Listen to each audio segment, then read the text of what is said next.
Hello, हर हर महादेव। कैसे हैं आप सब? मैं हूं झलक पंडित, आपके अपने चैनल महादेव लीगल पर।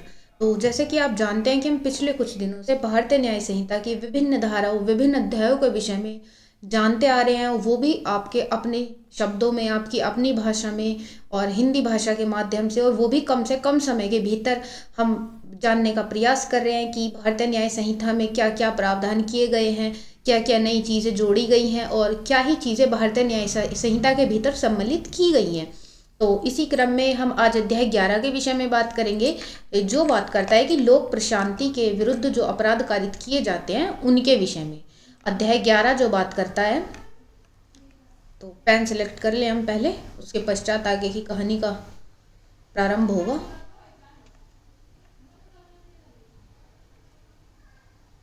ये लीजिएगा।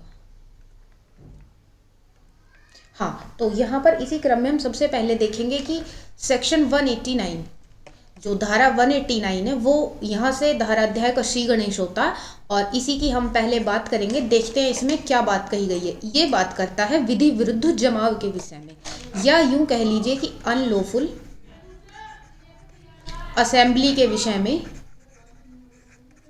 धारा 189 बात करती है। तो इसमें क्या है, अनलॉफुल असेंबली क्या होती है, विधि विरुद्ध जमाव क्या होता है कि जब 5 या 5 से अधिक व्यक्ति, इसमें हमें ये बात स्मरण रखनी है कि व्यक्ति एक या एक से अधिक नहीं है, 2 या 2 से अधिक नहीं है, व्यक्ति 5 है या फिर 5 से अधिक है, और उनका उद्देश्य, उनका आशय जो वो सामान्य है।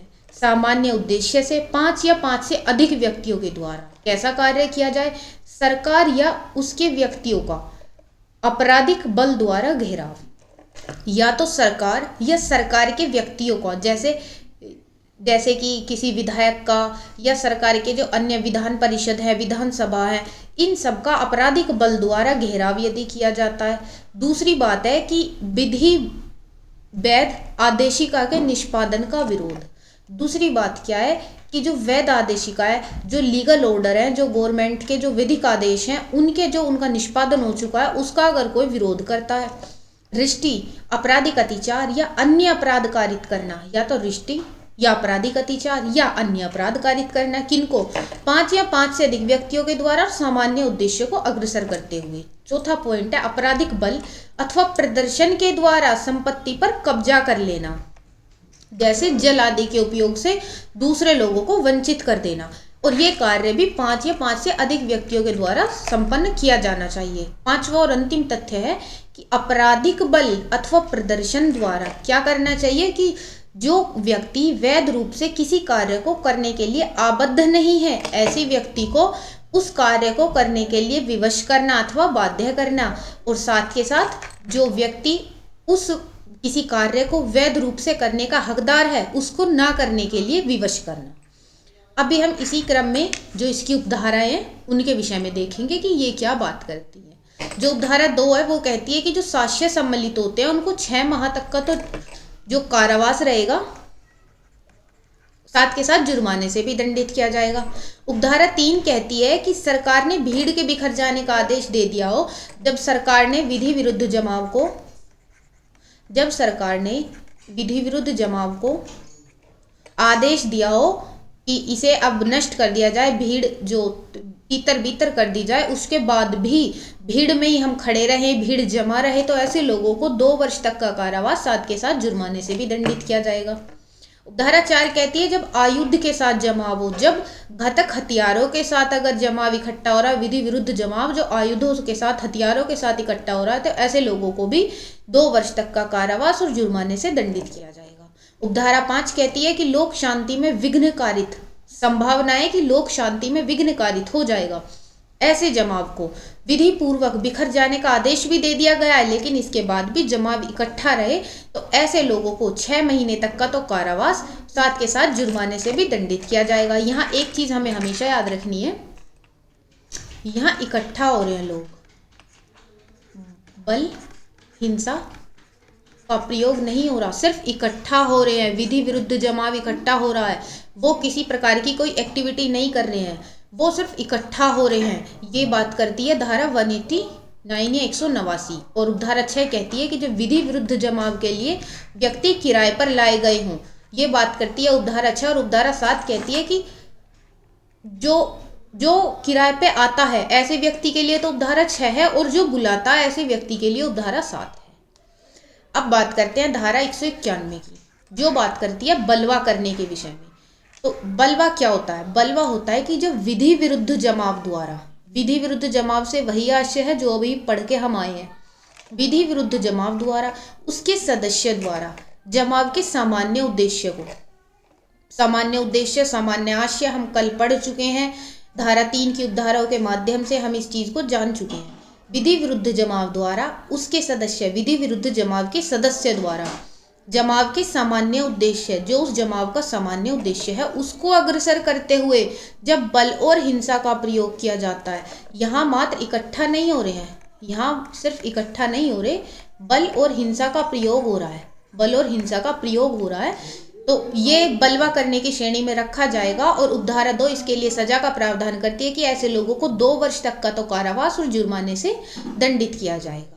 उपधारा 3 कहती है कि जब घातक हथियारों, घातक आयुधों को लेकर मृत्यु कारित होने की संभावना हो, ऐसी जो एक्टिविटी कारित हो, ऐसी एक्टिविटी की जाए कि घातक आयुध साथ में हथियार लिए हुए हैं और वहां मृत्यु कारित होने की, मृत्यु हो जाने की भी संभावना है, तो ऐसे लोगों को 5 वर्ष तक का कारावास साथ के साथ जुर्माने से भी दंडित किया जाएगा।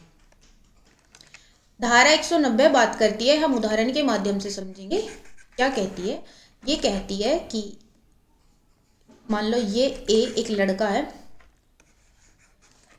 ये इस कॉलेज का लड़का है, ये लड़के को ठीक बनाते हैं पहले, 1 मिनट। ये एक लड़का है, ये ए नामक कॉलेज का लड़का है, और ये है बे नामक कॉलेज। अब क्या हुआ, ये ए नामक लड़का बे नामक कॉलेज के गेट तक आ गया, और पहले से ही इन दोनों कॉलेज में आपस में दुश्मनी थी, तो बे नामक कॉलेज से 10 लड़के निकल के आए, इस ए नामक जो ए कॉलेज का लड़का था इसको पीट दिया, और 10 लड़के जो निकल के आए इस एक को पीटा। 10 में से 10 लोगों ने तो पीटा नहीं होगा, 2-4 साथ में खड़े होंगे, और 1-2 ने पीटा होगा, 5 लोगों ने पीटा होगा, 5 साथ में खड़े होंगे। तो ये जो घटना घटित हुई है, ये जो 10 लोग बाहर निकल के आए हैं, 10 लोग, 5 खड़े और 5 पिटाई कर रहे हैं, ये चीजें मायने नहीं रखती कि 5 तो सिर्फ खड़े हैं, उन्होंने हाथ नहीं लगाया। 10 के 10 लोगों को इसकी पिटाई के लिए लायबल माना जाएगा, और 10 के 10 लोगों को यहाँ सजा दी जाएगी। यहाँ ये नहीं देखा जाएगा कि मात्र 5 लोगों ने पिटाई की है या 6 लोगों ने, जो 10 के 10 लोग हैं जो इस एक्टिविटी में शामिल थे, जिनका उद्देश्य सामान्य था, ऐसे प्रत्येक को, चाहे तो वो एक्टिव पार्टिसिपेशन हो या ना हो, सक्रिय भागीदारी होने की आवश्यकता नहीं है। सक्रिय भागीदारी हो ये आवश्यक नहीं, मौका वारदात पे यदि तुम शामिल हो और उपस्थित हो, ये भी तुम्हें सजा दिलाने के लिए मात्र है और पर्याप्त है। मात्र इतना पर्याप्त है कि तुम मौका वारदात पे उपस्थित हो, यह आवश्यक नहीं कि तुम्हारी सक्रिय भागीदारी हो। अंत में बात करते हैं धारा 194 जो बात करती है दंगे के विषय में, जो बात करती है दंगे के विषय में। दंगा क्या है? 2 अथवा 2 से अधिक व्यक्ति।